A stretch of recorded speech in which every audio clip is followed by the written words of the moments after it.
저는 매달 월급 나올 때마다 계속 사모겠습니다라고 했다가 8만 원 깨지고 7만 5천 원 가고 7만 원 깨지니까 그 다음부터는 무서워하잖아요.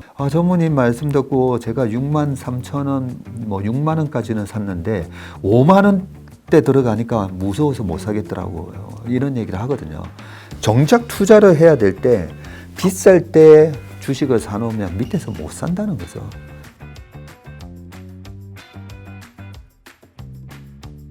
네, 여기는 경제 핫스팟 아파트, 오늘도 힘차게 문을 열어보겠습니다. 안녕하십니까? 저는 경제 크리에이터 신지은입니다. 자, 이제 정말 9월로 접어들면서 결실의 계절 2023년 하반기 또 가을로 들어섰는데요. 이 시점에서 또 주식시장 전망 한번 짚고 넘어가 보기 위해서 오늘도 전문가분 모셨습니다.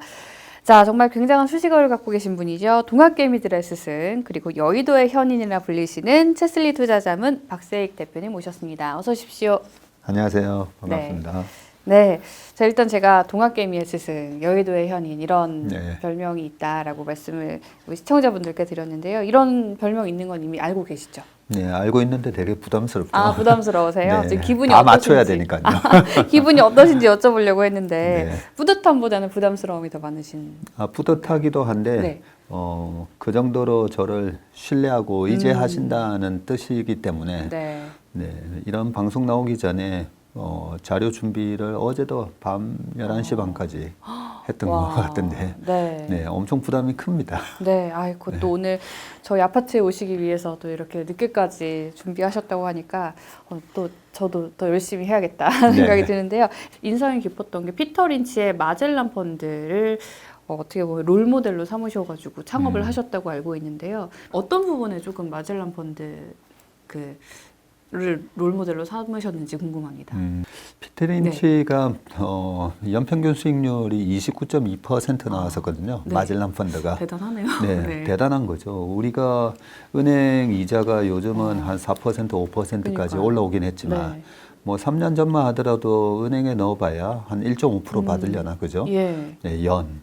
그런데 연 29.2%를 수익 냈으니까 네.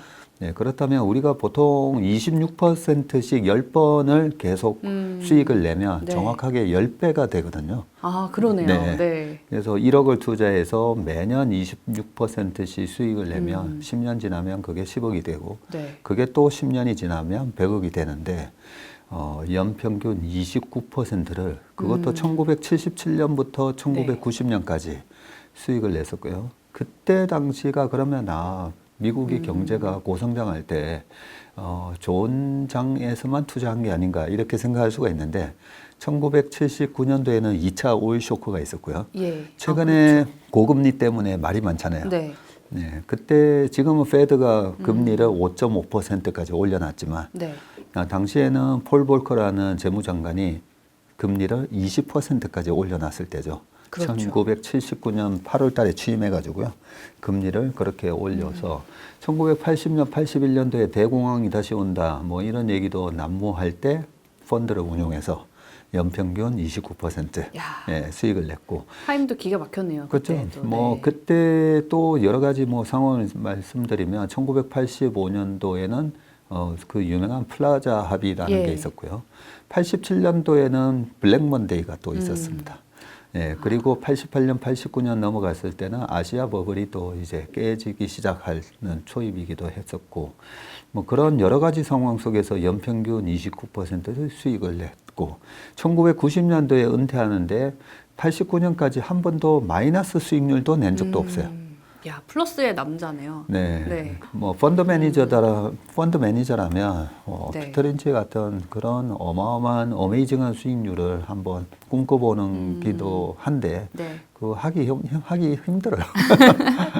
한국의 피터 린치를 꿈꾸시는 우리 박세익 네. 대표님 모셨으니까 질문을 또 한국 주식시장에 관해서 드려봐야 될 것 같아요. 제가 이제 들어오기 전에 차트를 좀 봤어요. 10년까지 좀 이렇게 확장해서 봤더니 지금이 뭐 좀 재미없는 장세라고 해야 될까요? 2021년 중반부터 이렇게 계속 내려온 시장이 그 후에 뭐 큰 빅 이벤트가 없이 계속 지지부진하게 흐른다 이런 느낌이 들었습니다. 그러다 보니까 투자자들 입장에서는 좀 갈팡질팡한 마음을 갖게 되거든요. 약세장이 계속되고 있는 지금 상황이 겨울까지 이어질 거라고 보십니까? 아니면 좀 지금 들어가도 좀 결실을 맺을 수 있는 장이라고 보십니까? 되게 좋은 질문을 하셨는데요. 네. 우리 업계에서 주식으로 돈을 가장 많이 버신 분, 넘버 네. 3 안에 드시는 분이 주식 농부, 박용호 네네네. 회장님이시죠? 네. 네, 농부라고 하시잖아요. 그렇죠. 네. 그러면 농부라고 하면 전부 다 쌀 농사만 짓는가라고 생각해 보면 쌀만 농사 짓는 게 아니죠. 그쪽 고추 농사도 지으시는 네. 분도 있고 토마토 농사, 오이 네. 농사, 뭐 우리가 보릿고개라는 말도 있듯이 예. 주식도 똑같습니다. 음. 네, 우리가 수확을 해야 되는 곡식이 있다면 예. 이제부터 또 심어야 되는 것도 그렇죠. 있고 네, 그런 측면에서 저는 두 가지가 다 맞다라고 보는데 이제 결실을 맺어야 되는 거, 네. 수확을 해야 되는 주식들도 분명히 있어 보이고요. 네, 그 중에 네. 대표적인 게 우리나라는 코스닥이 계절성이 엄청 강해요. 말 그대로 네. 계절 과일이라고 보시면 돼요. 그렇습니까? 네. 네. 그 연초에 항상 강한데, 근데 코스닥이라고 해서 항상 연초에 가는 게 아니라 홀수해의 코스닥의 연평균 수익률이요. 네. 25년 동안. 네. 우리나라 연평균 수익률이 한 9%, 네, 그동안에 있었다고 보면, 네. 아까 피터린치가 네네. 29% 냈다 했잖아요. 네. 네. 그 당시에 S&P 500의 연평균 수익률이 14%였거든요. 자, 그렇다면 코스닥의 연평균 수익률은 홀수에 한 얼마 정도 나왔을까요? 25년 동안. 25년 동안. 네. 다 한번 생각해 보세요. 한번 생각해 보세요. 네. 몇 %였습니까? 홀수해의 연평균 수익률이 40%예요. 연평균. 연평균이요? 네. 와. 코스닥이. 네. 근데 굉장한데요? 짝수해. 네. 짝수해의 연평균 수익률은요. 마이너스 17%예요. 뭐짠 거 같이 그렇게 나온 거예요? 아니면은 엄청나게 네. 차이가 나죠. 네, 차이가 너무 나는데요? 네. 그래서 홀수해냐 짝수해냐에 따라서도 굉장한 차이가 있고요. 네. 연초냐 연말이냐에 따라서도 상반기에 코스닥을 투자하느냐 하반기에 투자하느냐에 따라서도 네. 아주 크게 차이가 납니다. 그래서 올해가 홀수해잖아요. 네. 네, 올해가 홀수예요.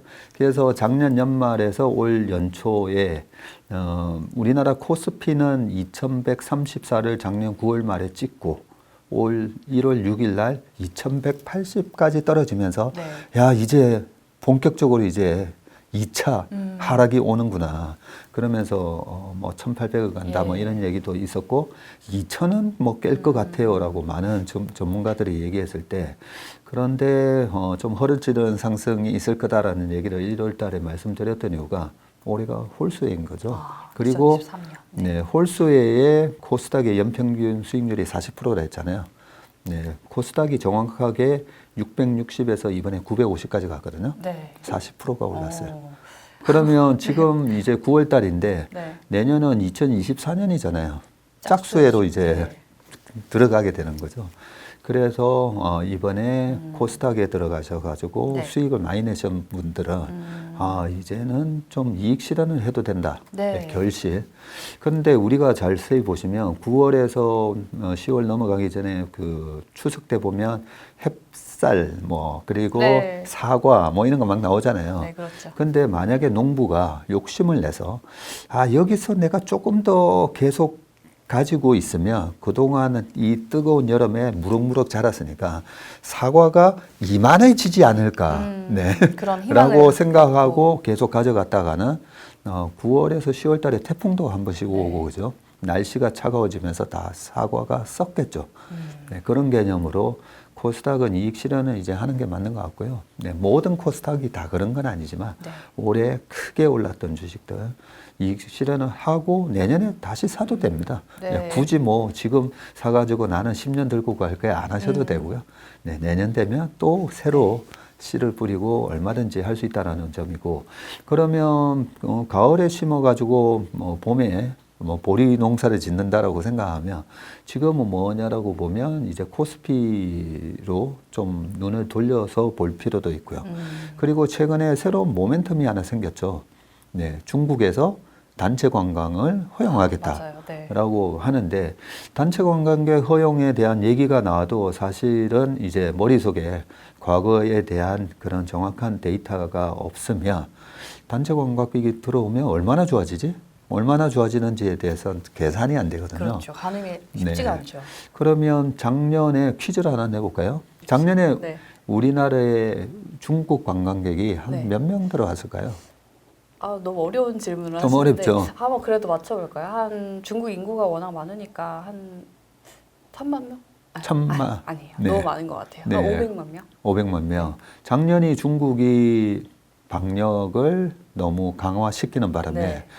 작년에 다른 나라들은 다 리오프닝의 예. 수혜를 누렸는데 뭐 우리나라 손흥민 선수도 이제 프리미어 리그에서 마스크 없이 관중들이 네. 가서 즐기는 모습도 봤고 메이저리그도 다 오픈했었죠. 근데 작년에 생뚱맞게 중국은 방역을 더 강화했었죠. 그쵸. 예, 그러면서 작년에 우리나라에 들어왔던 요커들 정확한 숫자가 22만 7천 명입니다. 아, 그거밖에 안 됐어요. 네. 참고로 2016년도에 800만 명 들어왔었어요. 아, 2016년. 네, 2016년도에 806만 명이 들어왔고요. 2017년도부터 사드 보복이 있었죠. 그때 2017년 3월부터 한국에 대한 단체 관광에 관한 광고가 싹 사라졌었어요. 중국 정부에서는 우리는 그런 적 없다라고 하지만 네, 실질적으로는 허용을 하지 않았던 거고요. 17년, 18년, 19년을 넘어가면서 그 800만 명이 400만 명 밑으로 떨어졌다가 2019년도에 600만 명 들어왔거든요. 근데 600만 명 들어왔는데 작년에 23만 명도 안 들어왔던 거죠. 코로나가 진짜 그렇죠. 무섭긴 무서웠네요. 네. 네, 그런데 7월 달에 한 몇 명 들어왔냐면 단체 관광객이 허용되기 전이죠. 23만 명 들어왔어요. 7월에만. 네, 작년 7월에만. 1년에 들어왔던 숫자가 들어왔고 네. 그러면 단체 관광객 허용까지 해서 얼마 정도까지 늘어날 수 있지? 과거를 보면 되는 거죠. 과거. 네. 단체 관광객 허용도 하지 않았던 2019년도에 600만 명 들어왔대죠. 그러면 단체 관광객이 허용됐었던 2016년도에는 800만 명 들어왔다고 아까 말씀드렸듯이 10월이면 국경절이라고 네. 또 중국에서 터지는 달이죠. 그렇죠. 가장 큰 행사가 우리 설날. 네. 예, 설날 춘제라고 하는 설날이 가장 큰 연휴이고 두 번째로 큰 연휴가 바로 국경절. 그래서 10월 달만 되더라도 중국의 요커들이 40만 정도까지 들어올 수 있지 네. 않을까. 그리고 또 하나 이제 말씀드리면 또 코로나 때문에 네. 엄청나게 고생을 했던 섹터가 뭘까 보면 바이오예요. 바이오요. 네. 왜냐하면 코로나 때인데 무슨 임상 실험을 제대로 하겠어요. 그래서 임상이 거의 뭐 중단된 상황에서 이제 새롭게 재개가 되고 그런 부분에 있어서 지금 벌써 미국에서는 바이오 헬스케어 이쪽이 되게 주가가 좋거든요. 네, 그런 부분을 보면 네. 우리나라 주식시장도 주식시장 측면에서 말씀드리면 올 하반기에서 내년 상반기에 뭐가 핫할까 보면 야 바이오도 핫하겠다. 네, 그리고 코스피 대형주에서는 아무래도 반도체 역시 네. 작년에 중국이 지나친 그 방역 때문에 중국에서 핸드폰이 별로 안 팔렸어요. 네. 그래서 중국이 보통 많이 팔리면 5억대에서 6억대까지 네. 팔리거든요. 근데 작년에 3억대가 안 팔렸어요. 근데 최근에 화웨이에서 메이트 60 뭐 이런 뉴스가 최근에 나오잖아요. 되게 잘 팔려요. 그런 식으로 보면 작년에는 그 반도체의 큰 메모리의 3대 축인 PC, 모바일, 데이터 센터에서 이 모바일이 생각보다 안 팔리면서 재고가 엄청나게 나왔다면 올해는 예상보다 핸드폰이 잘 팔리네 내년까지.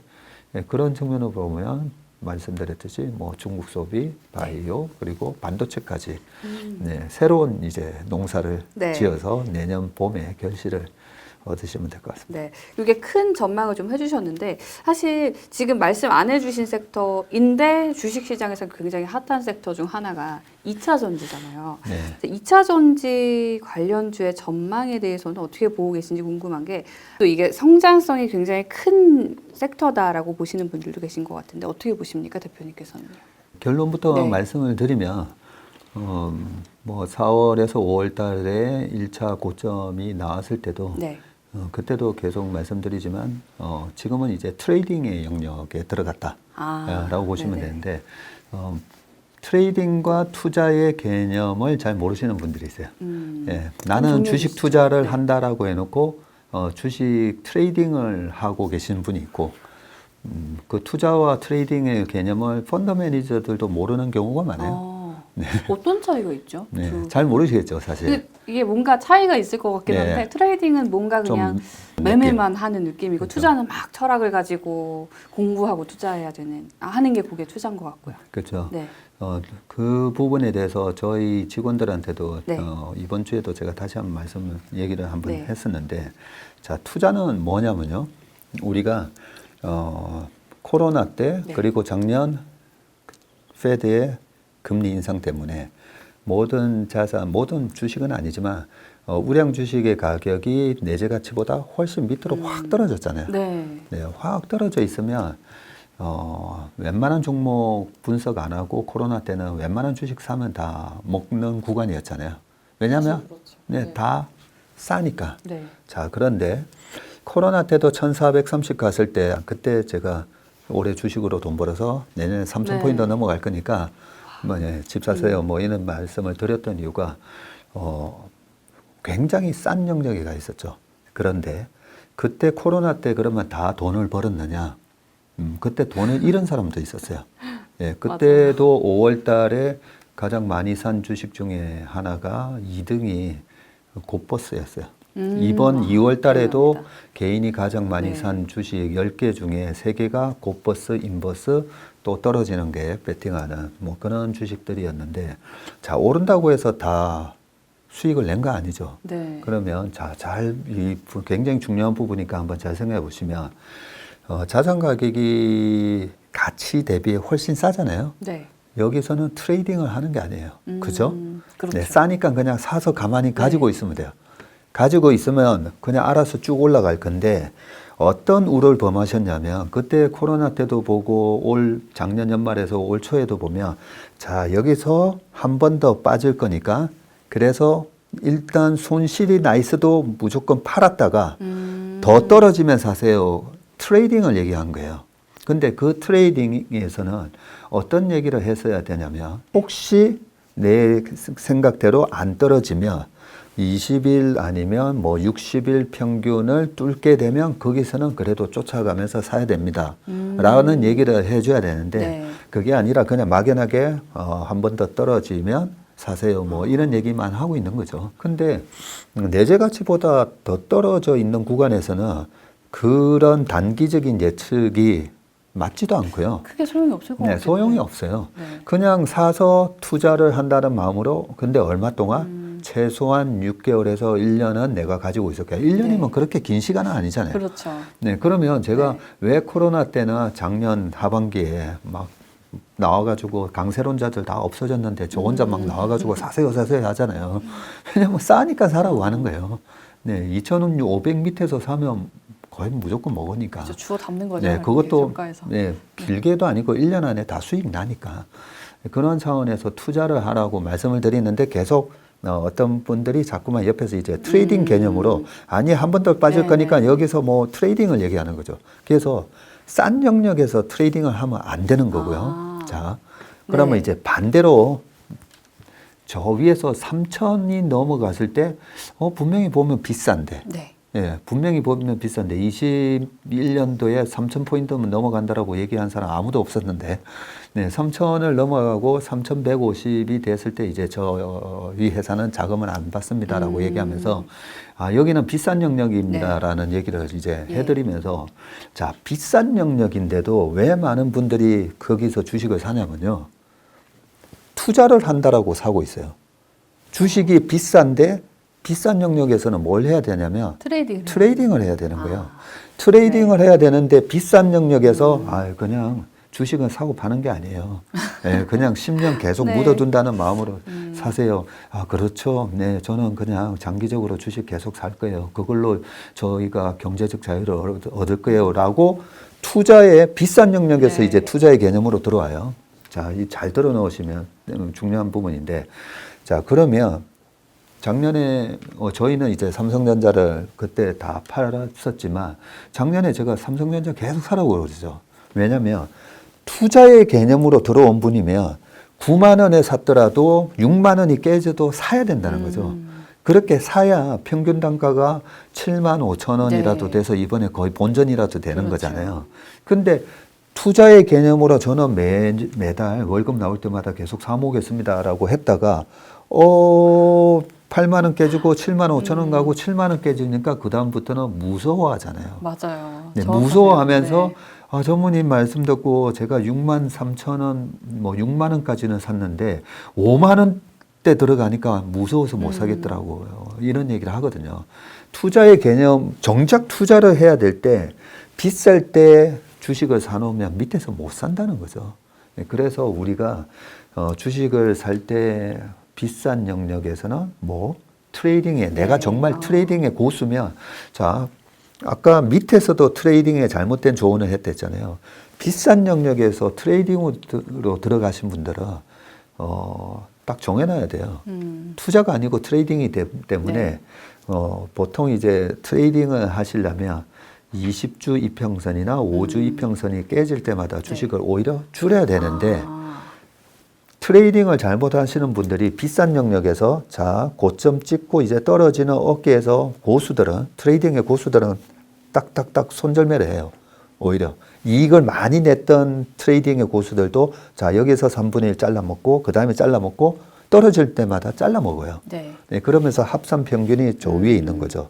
그런데 잘못 투자하시는 분들이 위에서 나는 장기적으로 투자하겠다고 하면서 여기서 올라올 때 나 500만 원밖에 못 사가지고 떨어질 때 이제 1,000만 원, 1,000만 원, 1,000만 원, 1,000만 원 그래서 500만 원으로 70% 먹고 떨어질 때 5천만 원으로 50% 터지거든요.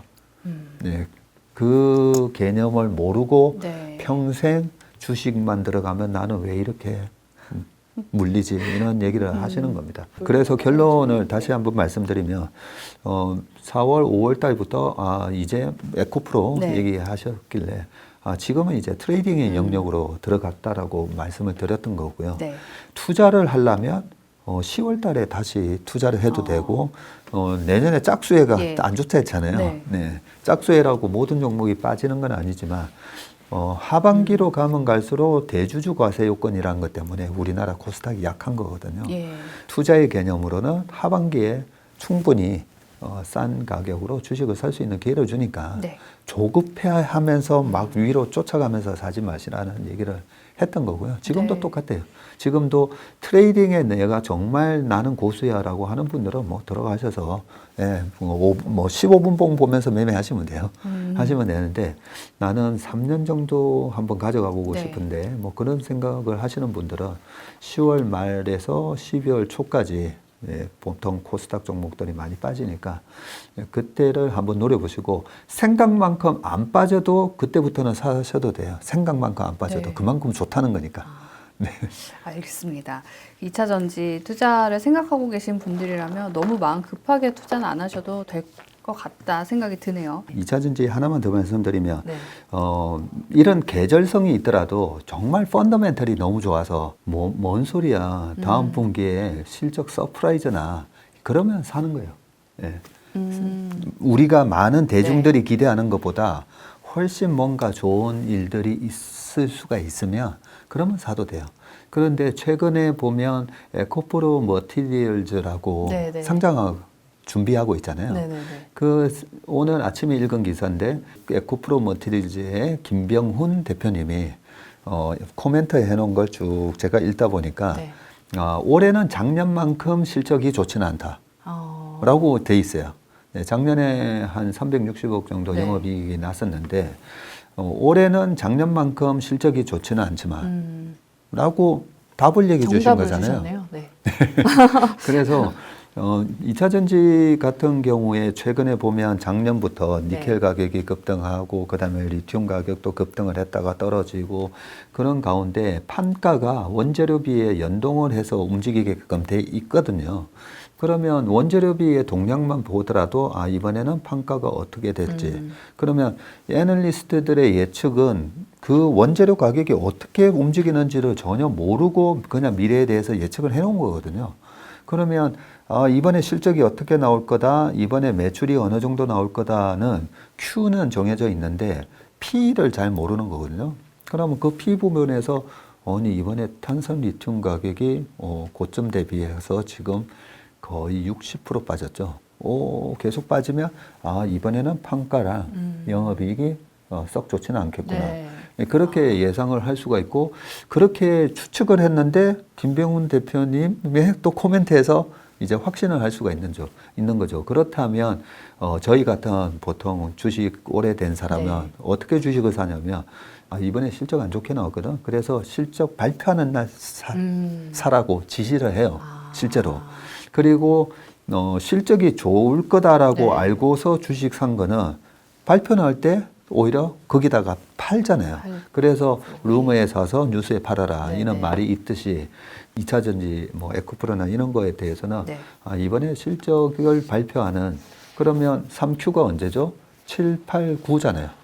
그러면 10월 말에서 11월 초에 그러면 대주주 과세 요건 때문에 코스닥이 전체 시장이 약한 거라 이번에 실적이 나오는 게 또 좀 안 좋은 거라 다 이렇게 맞물리잖아요. 그러면 이제 소위 말해서 타이밍이 나오는 거죠. 타이밍. 이런 걸 모르고 막연하게 차트 아무리 쳐다보면서 이제 타이밍을 노려봐야 잘 못 노려요. 못 노리는데 이런 걸 종합을 해보면 내가 좋은 주식을 웬만하면 좀 싸게 살 수 있는 거죠. 근데 이런 걸 모르고 그냥 싸게 살려다 보니까 맨날 타이밍을 놓치는 거거든요. 네, 그런 것 같습니다. 뭔가 내가 투자하는 주식이라면 그래서 남들이 산다고 뭐 사고 뭐 뉴스에 나온다고 사고보다는 좀 치밀하게 이런 그러니까요. 계산도 해보고 치밀하게 여러 가지를 종합해서 판단을 해야 되고요. 이런 국영수가 안 돼 있는데 다른 걸로 하면 안 된다는 거죠. 네, 아주 잘 참고해서 저희 모든 분들이 오늘 한국 주식시장 전망에 대해서 잘 훑어보셨으리라 생각이 되는데요. 자, 1부에서 한국 주식시장 전망 좀 짚어봤고요. 저희 2부로 넘어가서 조금 더 구체적인 이야기 해보도록 하겠습니다.